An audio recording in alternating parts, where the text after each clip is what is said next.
Americans see this?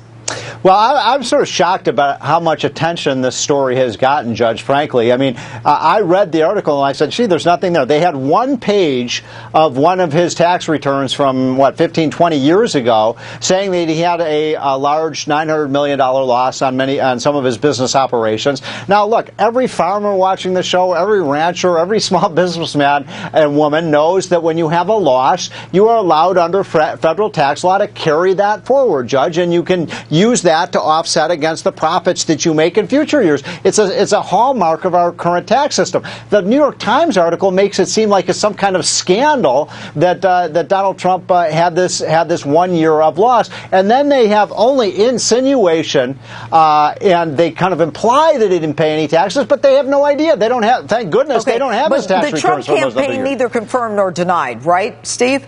Right. Well, but look, Donald Trump has not released his tax returns, rightly or wrongly. I happen to think it's nobody else's business. Let me ask but you there's something. no law. There's no law that says he has to do that. All right. 46% of Americans say, he probably should release his tax returns, and 52% think it's no big deal. Yeah. Does this change the public perception of the tax returns? And, at the end of the day, will it change things?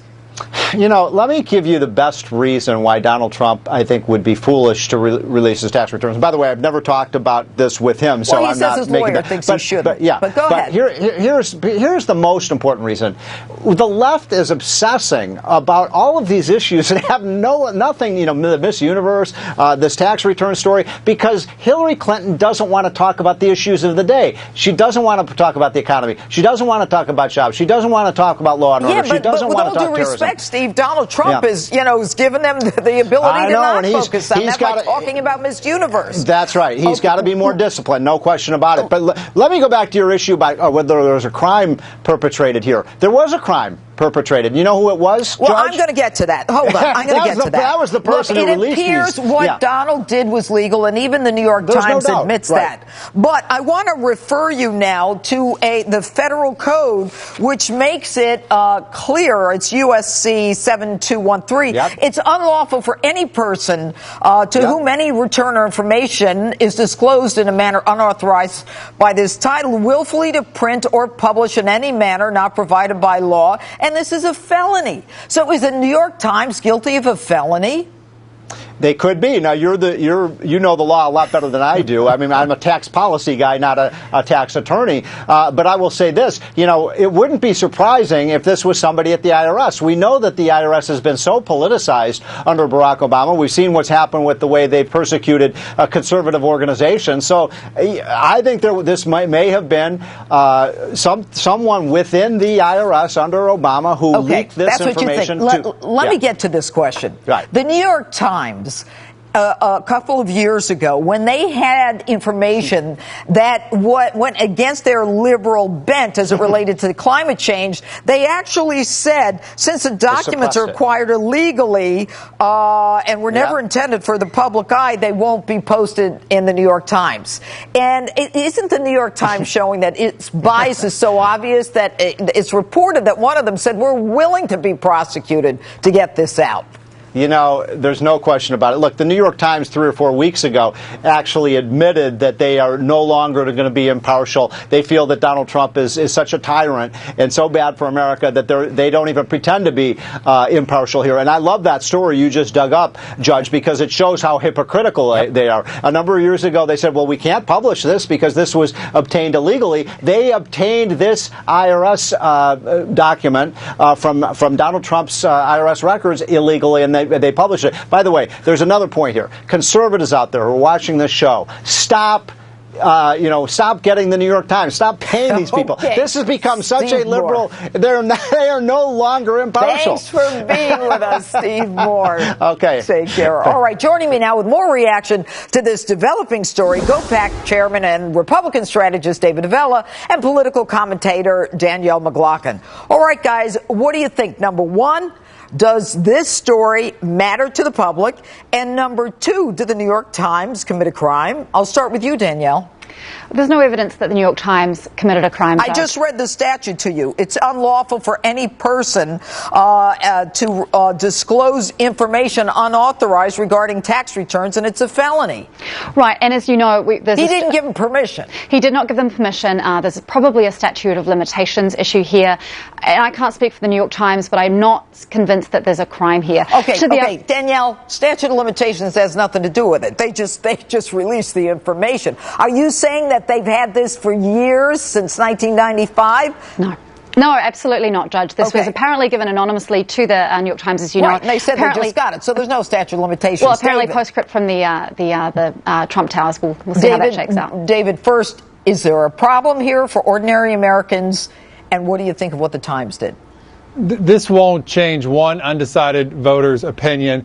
And if this is the October surprise by the Clinton campaign, we've lowered the standards on what a surprise is. There's no new information here. Donald Trump has paid his taxes. Hillary Clinton's campaign says that. The person who has committed the crime here is the anonymous person who turned it over to the New York Times. Now, you can debate whether the New York Times is complicit in this, but the person who committed the crime isn't Donald Trump for the way he paid his taxes. The person is that turned him over to the New York Times. Right. And then there's also a question as to whether or not in publishing it, the Times is responsible. But Danielle, what are we saying here? Donald Trump was a businessman. He is allowed to take these offsets, net operating loss offsets. I mean, should he have said to the federal government, I want to pay you money, even though I don't owe you money, I want to pay you money? I mean, that's stupid, isn't it?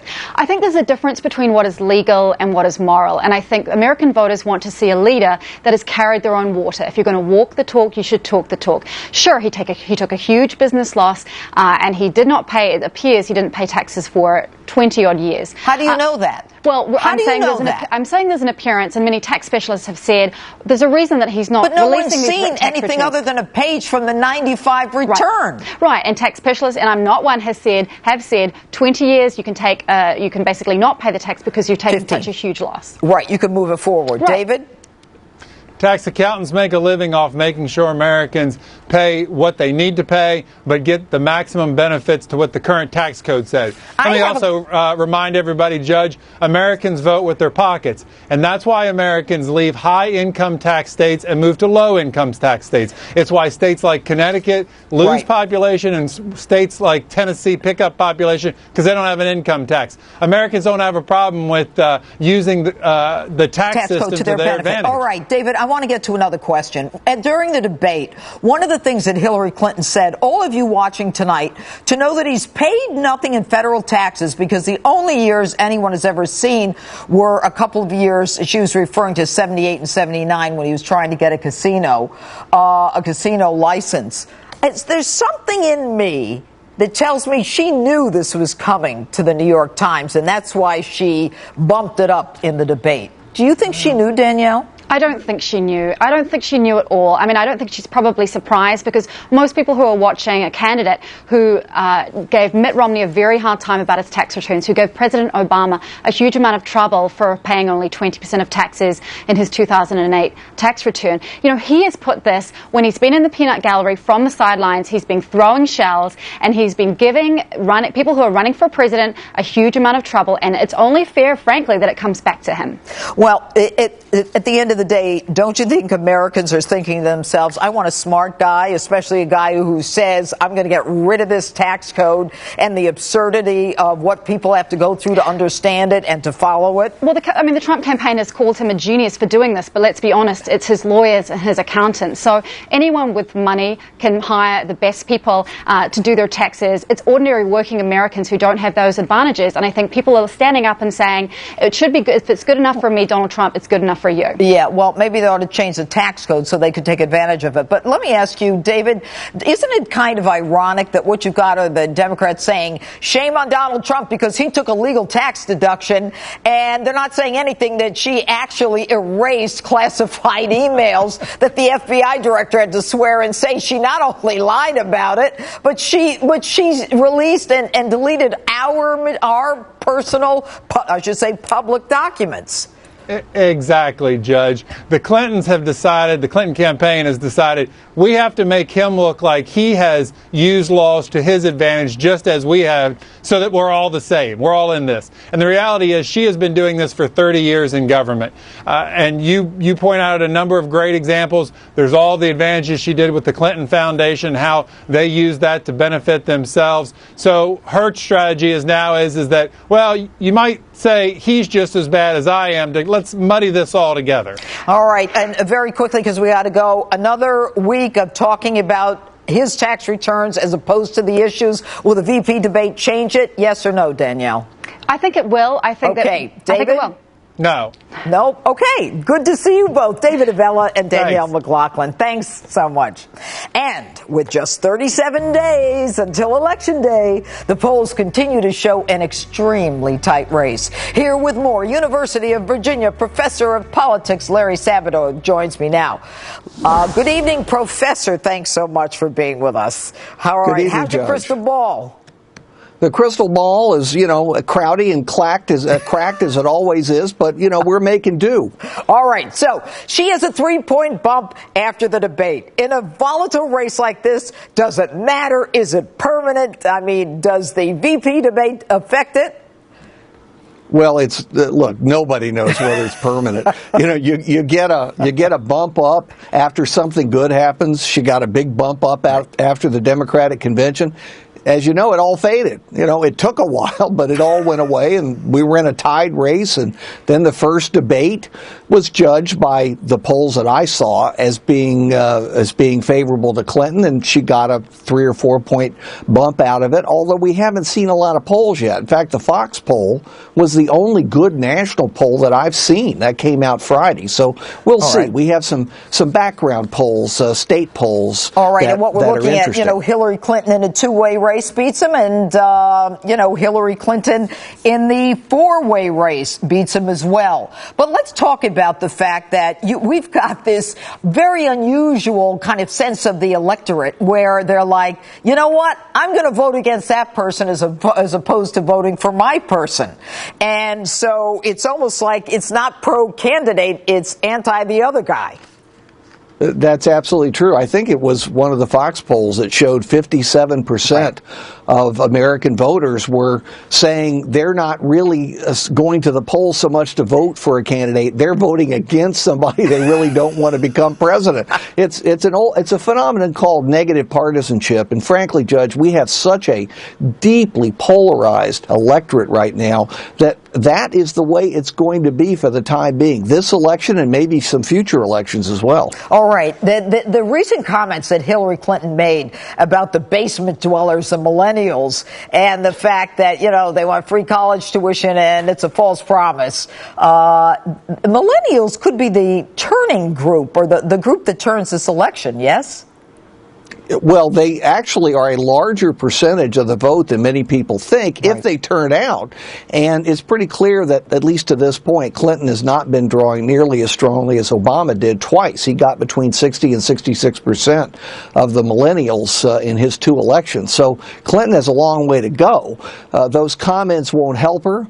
What is helping her is Bernie Sanders is out there defending her. So we'll have to see which one dominates in the end. All right. You know what the numbers are as it relates to the tax return release. Most people aren't bothered by it, although I don't know what was it, 49% cared about it, 42, whatever it was.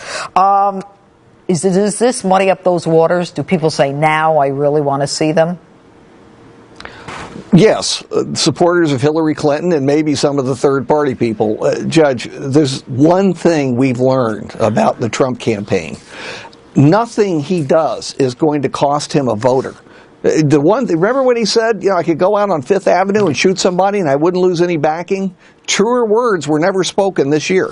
So it's not going to cost him a vote. What it may do is help Clinton to excite parts of the Democratic coalition that haven't been very excited about her and maybe draw a few undecideds to her. We'll see how it plays out. And as it relates to women, very quickly, Professor, is she moving the needle at all regarding women voters? Well, we have, at least so far, you never know about Election Day, but to this point, we have the largest gender gap ever recorded in a presidential race. That is, women are wildly disproportionately supporting Clinton, and men are wildly disproportionately supporting Trump. I've said for years, men are from Mars and women are from Venus, and once again, we're proving it. All right. Professor Larry Sabato, thanks so much for being with us tonight. Thank you, Judge. Always enjoy it. And policing in America still ahead. I'll get to the bottom of the stop and frisk issue that's back in the news after the presidential debate. And next, speaking of debates, veteran Republican operative Brad Blakeman is standing by to preview the vice presidential showdown. I'll tell you why I think this could be the most important vice presidential debate in this country's history. Don't miss it. Justice rolls on in a moment.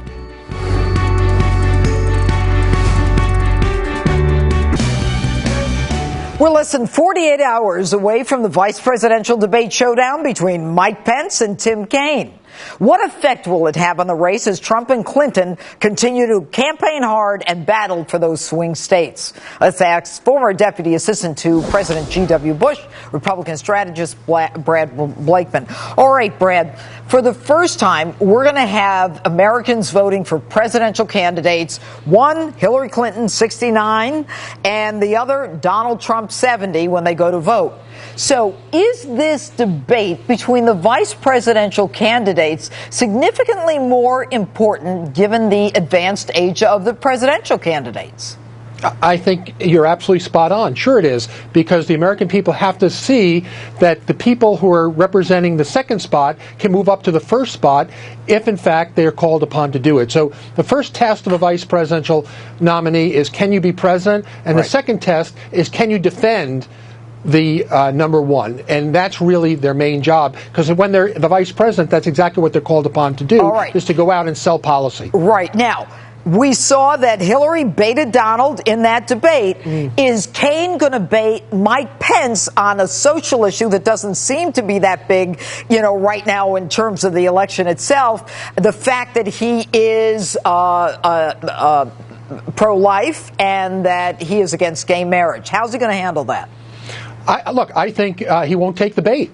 Mike Pence is a seasoned politician. He is not going to go there. And if anything, he's going to say, hey, look, we've been through this already. I appeared before the convention. I accepted the platform. I accepted my party's nominee, and I'm his number two. I'm his partner. And while we may not agree on everything, we certainly agree on the main issues that are going to turn this election, and that is the safety of Americans, the economy, and jobs, and debt, and immigration, military, everything that goes with that. He's more in line with Donald Trump than he is apart. Okay, and, the two of them have very similar, backgrounds, both governors. I mean, who has the edge here? And does it matter? I think Mike Pence has the edge because of the length, breadth, and scope of his experience, not only with Congress, but running a state, an entire state, as big and as diverse as Indiana. Now, and remember, Kaine had one term because it's a one-term governorship in Virginia, and that isn't the case in Indiana. So I think the experience that Pence has is certainly a lot better as far as profile and resume than Kaine. All right, and let's talk about the next presidential debate after the VP debate. And it's going to be a different setting than the first debate with Lester Holt asking the questions. It's a town hall. What does that mean in terms of preparation? And who do you think is going to do better, Trump or Clinton? Well, I think the outsider, in this case Donald Trump, has the ability to excel because people don't trust Hillary Clinton. They don't trust the insider. And by the way, no party knows what the questions are going to be.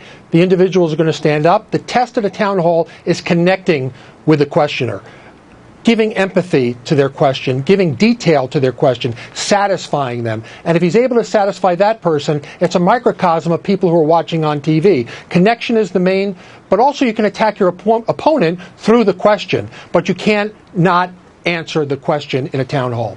Okay, but Brad, who picks the questions? Well, that's a great question, and from what I understand is it's culled through the two moderators, and they're going to pick the questions. And hopefully, unlike Lester Holt, who was the third participant in the debate, this will be a fair and balanced group of questions that will cover the scope of where we know this election will be decided, and that's basically on the economy. All right. I think that one's going to be fascinating. Brad Blakeman, thanks so much for being with us tonight. Pleasure. All right. It's the stinging political commentary that has America talking this weekend. I'll show it to you next, and I'll bet you're going to love it. And then I believe that the candidates need to do a better job at trying to gain the trust of the people of my age group, essentially because we're not really sure what's going to happen within the next 10, 15 years. Okay, so why aren't you voting for Donald Trump? Coming up. Live from America's News Headquarters, I'm Kelly Wright. Good evening. Here's what's happening. Powerful Hurricane Matthew is moving closer to Haiti. It's on course to reach the Caribbean country tomorrow before making its way to Cuba on Tuesday. Authorities warn that the Category 4 storm could cause flooding and landslides. Officials in Haiti are preparing. So far, they have set up more than 1,000 emergency shelters. Matthew is one of the strongest Atlantic hurricanes we've seen in years. And civil war rages on in Aleppo, Syria after a ceasefire failed last month. Government forces there clashing with rebel troops in and around the city today. Now the United Nations is offering to help as the humanitarian crisis there deepens. The UN says hospitals are being wiped out. The European Union is offering more than $25 million in emergency aid. And that's a look at news. I'm Kelly Wright, back to Justice with Judge. And if you missed my opening statement last night, shame on you. But luckily, we're going to give you another chance right now. Take a look. And now to my open.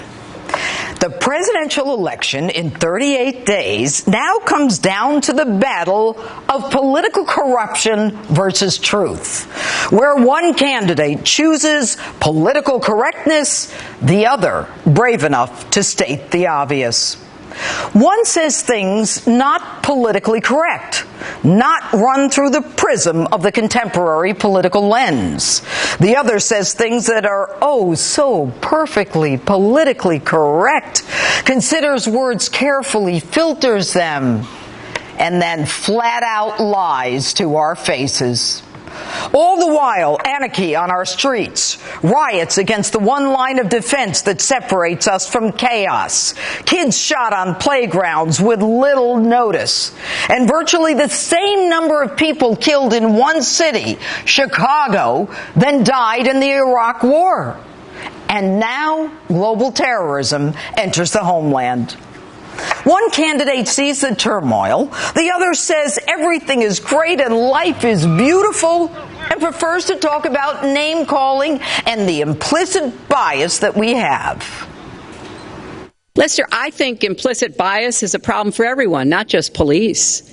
I think, unfortunately, too many of us in our great country jump to conclusions about each other. And therefore, I think we need all of us to be asking hard questions about, why am I feeling this way? Isn't that nice? It's not so implicit, Hillary, when you call tens of millions of Americans who disagree with you every name in the book. You call us deplorable, and you tell us we are not America. Who then is America, Hillary? The people you're bringing in from other parts of the world? But no, you're worried about Donald Trump's name-calling 20 years ago. Now, you asked yourselves, folks, what's that got to do with anything? And you compare that to a Secretary of State who lies to us over and over, plays fast and loose with our nation's highest secrets, drones and satellite locations, for which others, not so powerful and connected, are prosecuted. What's more offensive, words or actions? A woman who ensures no one finds out what's going on in our State Department, who along with her cabal are wheeling and dealing between the State Department and her so-called charitable foundation, and when caught, evidence is destroyed with hammers and bleach bit. A woman who runs the State Department like a private piggy bank, missing $6 billion during her tenure. You tell me what's worse, name-calling or lying to grieving parents as their sons' bodies lay cold in caskets at Air Force Base, at Andrews Air Force Base, and then turning around and calling those very same parents liars. Like your husband, Hillary, impeached for lying, perjury, and obstruction of justice, you do it with arrogance and righteous indignation. And although he may be impolitic, and while I am not a fan of things he said 20 years ago about a woman under a contractual obligation to maintain her appearance, your history with women is all about destroying them.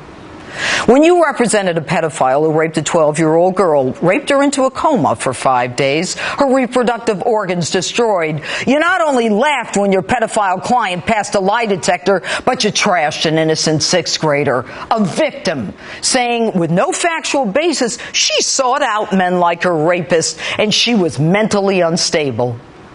And you're offended by Donald Trump's words, but when presented with the atrocities of a group called Boko Haram by the CIA and the FBI, you refuse to take action against them and label them terrorists, a group that's killed 2,000 people and now straps explosives to little girls.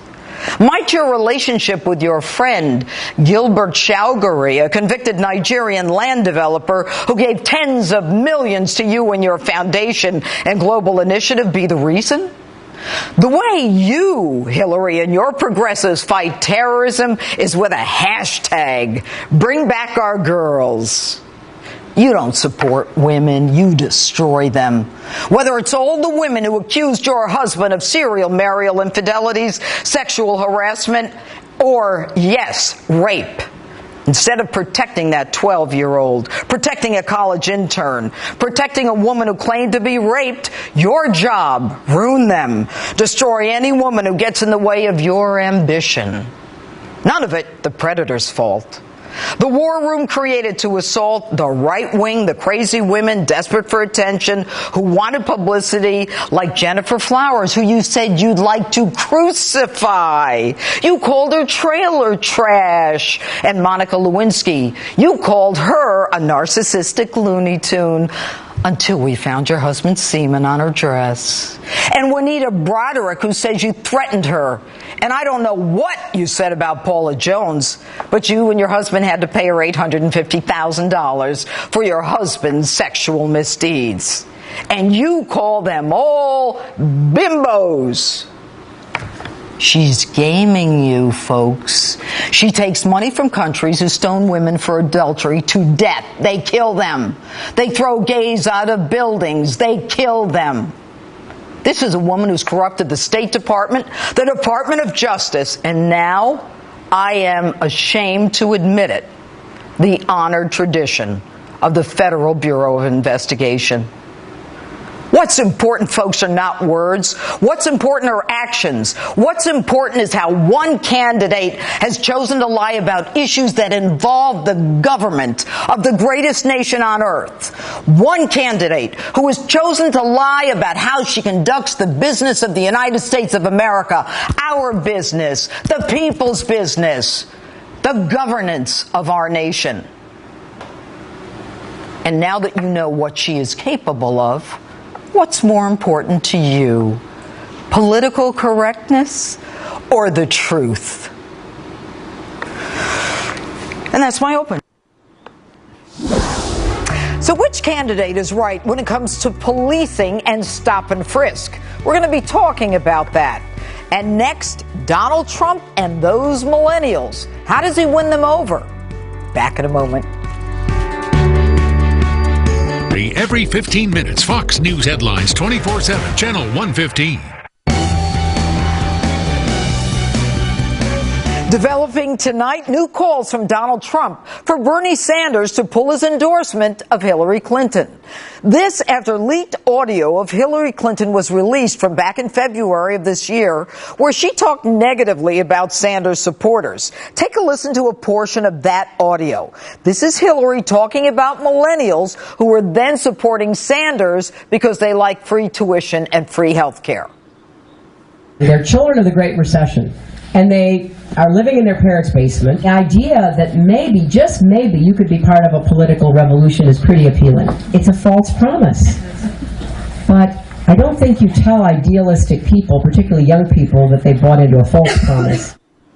Joining me now with reaction, Democratic strategist, Trump supporter, and a millennial himself, Harlan Hill. All right, good evening, Harlan. All right, so here we've got Hillary Clinton, this leaked audio.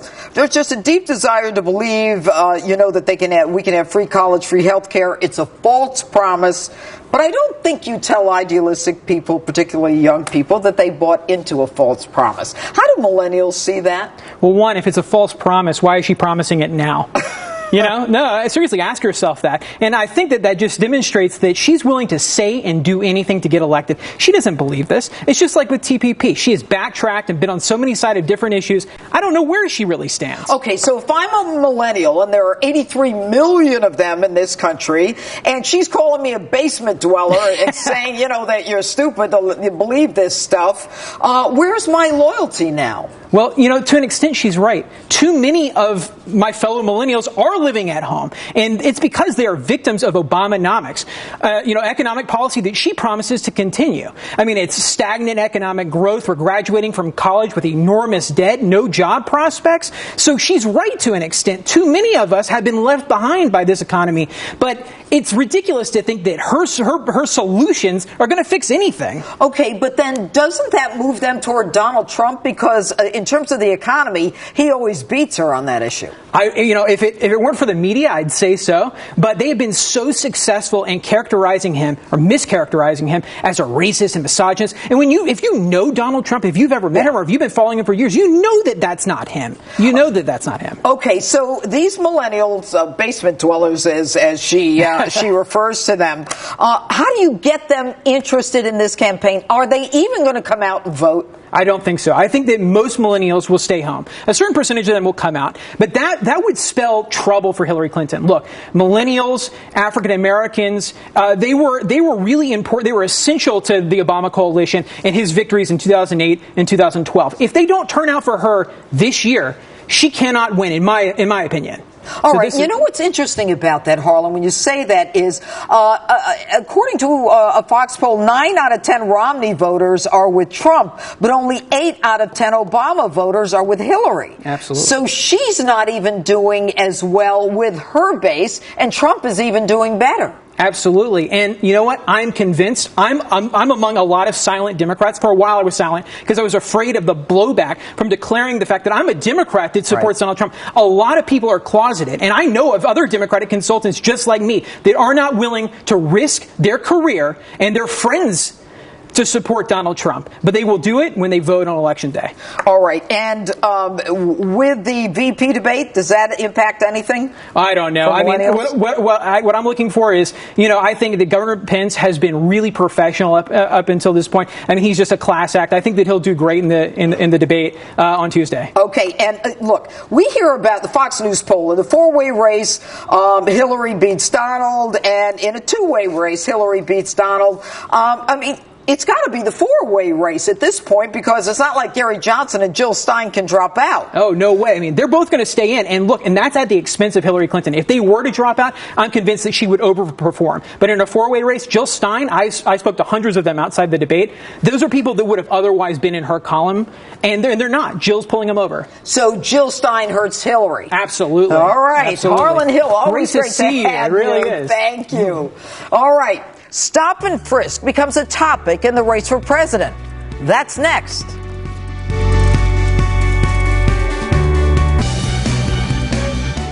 Law and order policing.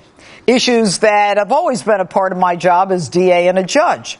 But they're now becoming huge in the presidential election. Specifically, Donald Trump's comments on stop and frisk, which he says is not unconstitutional.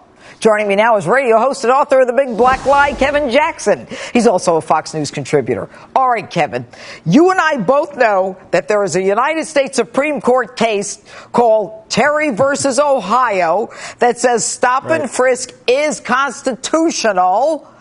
And yet we've got Lester Holt and Hillary saying that it's not. And Donald, who's not a lawyer, is saying that it is constitutional. You tell us what's the truth. Well, of course. Well, Donald Trump did his homework. He's right. Lester Holt was trying to run to Hillary's defense. And in fact, he set up a T-ball for Hillary to knock it out of the park. But not so much that, but for Donald to look bad with blacks by wanting stop and frisk. The fact of the matter is stopping frisk does save lives. There's no doubt about that. Hillary Clinton acts as if she cares about black people. She meets with Black Lives Matter. She goes to black churches and pretend that she cares. But when it comes to a real policy that actually does save lives on the street, then suddenly she's looking at the Constitution. The fact of the matter is, it was a T-ball question for her. All right, and the truth is that as it relates to stop and frisk, it's not so much that it is unconstitutional, because it is constitutional. Terry versus Ohio has not been overturned in any way, shape, or form, but it's in the implementation that if someone, for example, in a search warrant implementation, if you don't do it right, the results of the warrant, if you don't execute it right, then you don't get the evidence in. But they made it sound like, this is a racist issue and the cops are going after That's where I was blacks. headed. Right, that's where I was headed. The idea of stop and frisk being racial, see, that's a problem, Judge. When we start looking at things in terms of how many blacks have been implicated with stop and frisk, how many whites, how many Latinos, how many Asians, the fact of the matter is stop and frisk applies to everybody. And it has to do with a police officer who's been trained to look at something that is a little bit quirky or out of the ordinary, and he or she goes after something that generates suspicion, and they then stop the person. The reason why it's being implemented so much, as the left would call it disproportionately, is because there's a disproportionate amount of criminality in the black community. Blacks don't like to hear this, but the fact is, you see a 13-year-old kid on the street on the south side or the west side of Chicago, let me save you some time, folks.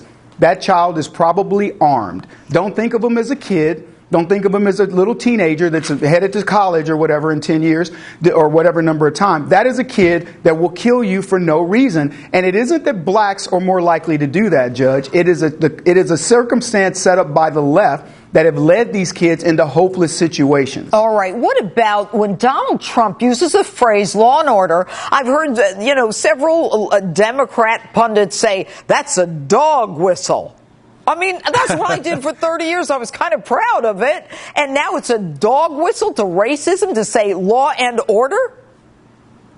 Everything's a dog whistle these days, because that's the political correctness says don't say anything that we find offensive. Law and order is not offensive. Law and order is what we all crave. Look, law and order is generated more in the black community disproportionately in a good way than in any other community. So the idea that it's racist is ridiculous. Cops. All right. Kevin Jackson, thanks so much for being with us. Little problem there. We'll be right back. It's the battle in Virginia. Tune in Tuesday, all day on the Fox News Channel for coverage up to and including the vice presidential debate between Democratic vice presidential nominee Tim Kaine and Republican VP nominee Mike Pence. It's live, wall-to-wall coverage all day Tuesday. Keep it here on Fox. And that'll do it for us tonight. Remember, friend me on Facebook and follow me on Twitter and on Instagram at Judge_Jeanine. We're back live next Saturday night, and I will be coming to you from St. Louis, the site of the next presidential debate. Thanks so much for being here tonight and watching. See you next week.